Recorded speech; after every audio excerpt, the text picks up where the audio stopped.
हमारी वीडियोस को देखने के बाद लाइक और सब्सक्राइब करना बिल्कुल ना भूलें। 5 दशक से ज्यादा की राजनीतिक पारी खेलने वाले पोल्टूदा यानी प्रणब मुखर्जी को पीएम इन वेटिंग भी कहा जाता है। प्रणब मुखर्जी 3 बार प्रधानमंत्री बनते बनते रह गए। पूर्व प्रधानमंत्री मनमोहन सिंह ने बताया कि जब मैं प्रधानमंत्री बना तब प्रणब मुखर्जी इस पद के ज्यादा काबिल थे, लेकिन मैं कर ही क्या सकता था। कांग्रेस प्रेसिडेंट सोनिया गांधी ने मुझे चुना था। क्लर्क से टीचर, फिर राजनीतिज्ञ और राजनीति के सफर में निरंतर नई ऊंचाइयां चढ़ते हुए राष्ट्रपति पद तक पहुंचने वाले प्रणब दा का नाम उनके विरोधी भी विवादों के बावजूद सम्मान पूर्वक लेते थे। प्रणब मुखर्जी की स्वीकार्यता सभी दलों में समान थी। इसका उदाहरण उस वक्त देखने को मिला जब राष्ट्रपति पद के लिए सोनिया की पहली पसंद हामिद अंसारी थे, लेकिन विपक्षी दलों ने प्रणब मुखर्जी को चुना। इंदिरा गांधी प्रणब दा की स्पीच पसंद करती थी। इंदिरा गांधी के आग्रह पर 1969 में प्रणब दा पहली बार राज्यसभा पहुंचे। इंदिरा गांधी उनकी राजनीतिक समझ की कायल थी और इससे प्रभावित होकर उन्होंने प्रणब दा को अपनी कैबिनेट में नंबर 2 का दर्जा दे दिया था, जबकि इंदिरा जी की कैबिनेट में उस वक्त पीवी नरसिम्हा राव, ज्ञानी जैल सिंह, आर वेंकटरमन, प्रकाश चंद्र सेठी, नारायण दत्त तिवारी जैसे कद्दावर नेता शामिल थे। इंदिरा गांधी की 1984 में हत्या के बाद प्रधानमंत्री के रूप में प्रणब मुखर्जी का नाम भी चला, लेकिन पार्टी ने राजीव गांधी को चुना। इसके पीछे अरुण नेहरू, अरुण सिंह, बलराम झाखड़ और माखनलाल फोतेदार को बताया जाता है। ये नेता राजीव मंडली में शामिल थे। दिसंबर 1984 के लोकसभा चुनाव में कांग्रेस को 414 सीटें मिली, लेकिन प्रणब मुखर्जी खुद अपना चुनाव हार गए। राजीव गांधी की कैबिनेट में जगह न मिलने के बाद प्रणब मुखर्जी ने 1986 में राष्ट्रीय समाजवादी कांग्रेस पार्टी का गठन कर लिया, लेकिन 3 साल बाद राजीव गांधी से समझौता होने के बाद उन्होंने अपनी पार्टी का विलय कांग्रेस में कर दिया। इलस्ट्रेटेड वीकली ऑफ इंडिया पत्रिका को दिए एक इंटरव्यू में प्रीतिश नंदी ने जब प्रणब मुखर्जी से सवाल पूछा कि इंदिरा और राजीव में तुलनात्मक रूप से बेहतर कौन है, इस सवाल के जवाब में प्रणब मुखर्जी ने इंदिरा गांधी को बेहतर बताया था। इस बात से राजीव गांधी नाराज हो गए और प्रणब मुखर्जी को अचानक पार्टी से निष्कासित कर दिया। कांग्रेस के वरिष्ठ नेता रहे एमएल फोतेदार ने अपनी किताब में लिखा था कि 1990 में वीपी सिंह की सरकार गिरने के बाद तत्कालीन राष्ट्रपति आर वेंकटरमन चाहते थे कि कांग्रेस की सरकार बने और उसका नेतृत्व प्रणब मुखर्जी करे, लेकिन राजीव गांधी राष्ट्रपति की राय से इत्तेफाक नहीं रखते थे। 1991 में जब राजीव गांधी की हत्या के बाद नरसिम्हा राव प्रधानमंत्री बने तो नरसिम्हा राव ने प्रणब दा का निष्कासन वापस ले लिया। नरसिम्हा राव मंत्रिमंडल में प्रणब दा ने 1995 से 1996 तक बतौर विदेश मंत्री जिम्मेदारी संभाली। 1991 में जब राजीव गांधी की हत्या हुई तो पीएम पद का दावेदार प्रणब मुखर्जी को माना जा रहा था, लेकिन इस बार नरसिम्हा राव प्रधानमंत्री बने। फिर तीसरी बार 2004 में यूपीए की सरकार बनने पर सोनिया गांधी ने प्रणब की जगह मनमोहन सिंह को चुना। पूर्व राष्ट्रपति प्रणब मुखर्जी ने द टर्बुलेंट ईयर 1982, 1996 में 1980 और 1990 के दशक की कुछ यादगार घटनाओं का जिक्र करते हुए लिखा है कि वो प्रधानमंत्री बनना चाहते थे। प्रणब दा ने राजीव गांधी की कैबिनेट और कांग्रेस पार्टी से खुद को निकाले जाने को एक नाकामी जैसा माना है, जिसे उन्होंने खुद पैदा किया था। सोनिया गांधी जब राजनीति में सक्रिय हुई थी तब उनके प्रमुख सलाहकार प्रणब मुखर्जी हो गए थे। जब भी सोनिया गांधी के समक्ष कोई समस्या आती थी तो कांग्रेस का संकट मोचक माने जाने वाले प्रणब दा इंदिरा गांधी का उदाहरण देकर बताते थे कि ऐसी कठिन परिस्थितियों में इंदिरा जी कैसे पेश आती थी। प्रणब मुखर्जी की छवि एक गंभीर और शांत राजनेता की थी। पश्चिम बंगाल के एक साधारण परिवार से आने वाले प्रणब मुखर्जी को पाइप पीने का बेहद शौक था।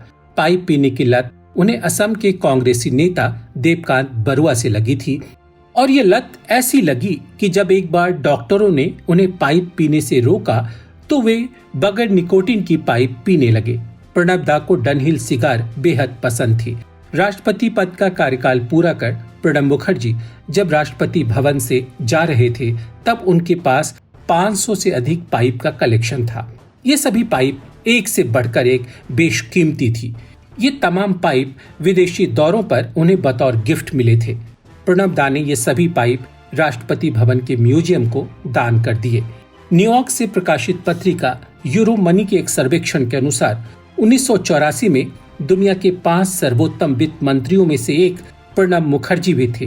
वे बेहद अनुभवी, सूझबूझ वाले राजनेता रहे हैं, जिसका फायदा कांग्रेस को संसद और संसद के बाहर हमेशा मिलता रहा। चाहे पक्ष हो या विपक्ष, सबके साथ उनका दोस्ताना व्यवहार था। एक किस्से का जिक्र प्रणब दा करते हैं कि जब अटल बिहारी वाजपेयी प्रधानमंत्री थे और प्रणब मुखर्जी विपक्ष में थे, प्रणब मुखर्जी को संसद में रक्षा मंत्री जॉर्ज फर्नांडिस के खिलाफ बोलना था। अटल जी को ये बात पता चली तो वे खुद प्रणब दा के पास पहुंचे और बोले, प्रणब, आज जॉर्ज पर ज्यादा सख्त न होना, उनकी तबीयत ठीक नहीं है और वो बीमार हो जाएंगे। प्रणब चौंक कर रह गए और कहा, पीएम साहब, आप ये बात किसी को भेजकर भी मुझ तक पहुंचा सकते थे या मैं आपके पास आ जाता। अटल बिहारी वाजपेयी ने जवाब दिया, अरे ये छोटी सी बात है, हम सब साथी ही तो हैं, इसमें क्या बड़ी बात है। उन्होंने फिर कहा कि जॉर्ज की आलोचना करते वक्त आज ज्यादा क्रूर मत होना। जॉर्ज वैसे तो मजबूत है, मगर इस वक्त उनकी तबीयत कुछ नासाज है। सख्त आलोचना उनकी तबीयत और बिगाड़ सकती है। प्रणब दा बताते हैं कि उन्हें पीएम का व्यवहार बहुत अच्छा लगा कि कैसे उन्हें अपने एक साथी की चिंता है। उन्होंने भी अटल जी की बात का मान रखा और जॉर्ज पर हमला नहीं किया। प्रणब दा अटल जी को नेहरू विजन का पर्याय बताते हुए कहते थे कि अटल जी एक काबिल राजनेता थे, जिनके मन में विपक्ष के नेताओं के लिए भी उतना ही सम्मान था। प्रणब मुखर्जी ने कई मौकों पर मोदी सरकार की भी भरपूर तारीफ की है। राष्ट्रपति के तौर पर भी प्रणब मुखर्जी ने कई मिसालें कायम की हैं। लोकतांत्रिक मूल्यों में गहरी आस्था रखने वाले प्रणब दा ने महामहिम का संबोधन बंद करने से लेकर राष्ट्रपति भवन का दरवाजा आम नागरिकों के लिए खोलने जैसे बेमिसाल उदाहरण पेश किए हैं। 2012 में जब प्रणब दा राष्ट्रपति बने तो बड़ी तादाद में लंबित दया याचिकाओं का जिस गति से निपटारा किया गया, उसकी देश भर में जमकर सराहना हुई। प्रणब मुखर्जी को डायरी लिखने की हॉबी थी। जब वे कांग्रेस से निष्कासन झेल रहे थे तब प्रधानमंत्री नरसिम्हा राव ने फोन कर दादा के घर चाय पीने की इच्छा जाहिर की। अगले दिन दिल्ली के ग्रेटर कैलाश स्थित उनके घर पर राव साहब आ धमके और राजनीतिक चर्चा के बाद उनकी डायरी लिखने की हॉबी के बारे में पूछा। तब पता चला कुछ समय से उन्होंने डायरी लिखना बंद कर रखा है। कारण था, दिल्ली में आई बाढ़ से उनकी डायरी के कुछ पन्ने खराब हो गए थे, जिससे दादा काफी नाराज थे। नरसिम्हा राव ने दोबारा डायरी लिखने को कहा और अगले दिन प्रणब मुखर्जी को पीएम की ओर से डायरी और पेन का तोहफा मिला। इस तोहफे के साथ उन्होंने डायरी लिखने का अपना सिलसिला दोबारा शुरू किया। प्रणब दा ने अपनी डायरी की विरासत का उत्तराधिकारी अपनी बेटी शर्मिष्ठा मुखर्जी को बनाया है। इस घटना के कुछ दिन बाद ही नरसिम्हा राव ने प्रणब मुखर्जी को योजना आयोग का उपाध्यक्ष बना दिया। पश्चिम बंगाल के बीरभूम जिले के मिराती गांव में 11 दिसंबर 1935 को प्रणब मुखर्जी का जन्म हुआ था। इनके पिता स्वतंत्रता सेनानी थे। प्रणब मुखर्जी ने कोलकाता यूनिवर्सिटी से इतिहास और राजनीति शास्त्र में एमए करने के बाद लॉ किया और कॉलेज में प्रोफेसर बन गए। इन दिनों प्रणब मुखर्जी पत्रकारिता भी कर रहे थे।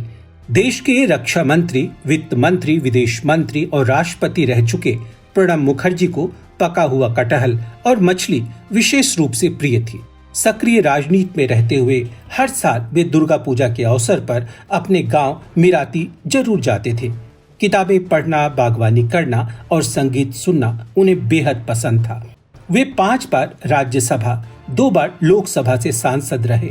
उन्हें 2008 में पद्म विभूषण और 2019 में भारत रत्न से नवाजा गया था।